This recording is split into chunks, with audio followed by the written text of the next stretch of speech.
A senior leader of Nigeria's main opposition party just declared support for the sitting president from the ruling party.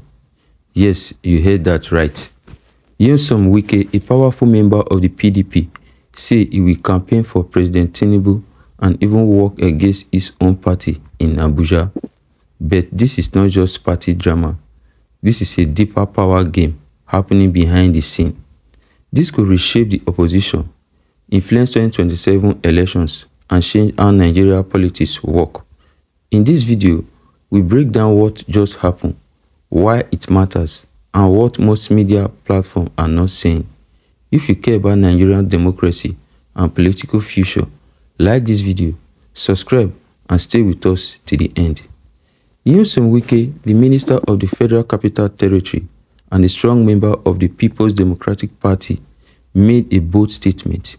He said clearly he will support candidates who support President Bola Tinubu, no matter their political party. Let's pause. Wike is still a member of the PDP. Tinubu is from the APC, the ruling party, and yet Wike says he will not allow the PDP to win in the FCT if they do not align with the president. That is political tension at its highest level. Public reaction was immediate. Some people say he's being honest and strategic. Others say he has betrayed the opposition. But here is the emotional human angle. For ordinary voters who believe in party loyalty and ideology, this looks confusing. If opposition leaders support the ruling government, who exactly is holding power accountable? To understand this, we must go back. Wike was once a powerful governor under the PDP. He fought internal party battles. He lost the PDP presidential ticket. He later worked closely with President Tinubu during the 2023 elections. Now, he holds one of the most powerful ministerial positions in Nigeria, the FCT. The FCT is not just Abuja, it is the seat of power. Control the FCT and you control political influence at the center. So when Wike says he will decide who wins in Abuja, that is not small talk. It is a statement of power. Here is the bigger question. Is this about loyalty to the president or positioning for 2027? Let's analyze the strategy. First, Wike strengthens his relationship with President Tinubu. Second, he weakens the PDP from inside. Third, he becomes a power broker between both parties.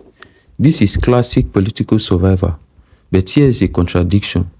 He says he remains PDP, yet he campaigns for APC-aligned candidates. In many democracies, this will lead to suspension or expulsion. But so far, the PDP leadership has struggled to act decisively. Why? Because Wike still controls strong political structure. And this is where the hidden alliance question begins. Is this informal coalition politics or internal sabotage? But here's the part nobody is talking about. What if this is not just about party politics? What if it is about controlling Abuja ahead of 2027? Stay with me. Most headlines focus on party betrayal, but the deeper issue is institutional strength. If party ideology becomes irrelevant, politics become purely transactional. That affects internal democracy, opposition strength, voters' confidence, and here is the real risk. If opposition leaders openly support the ruling government while still claiming opposition identity, voters may lose trust in the entire political system. Democracy depends on clear alternative. Without alternative, election becomes personal contest, not policy debate. Now let's examine institutional reaction. Has the PDP sanctioned him? Not decisively. Has the APC rejected his support? No. Security agencies? Silence. Courts not involved yet. Voters divided. Some say Wike is pragmatic. Others says he represents the collapse of ideological politics. But here is a sharp question. If party lines disappear, what happens to accountability?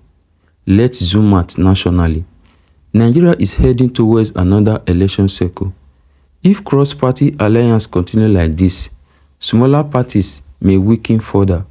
Opposition unity may collapse. Political negotiation may happen behind closed doors. Economically, political uncertainties affect investors' confidence.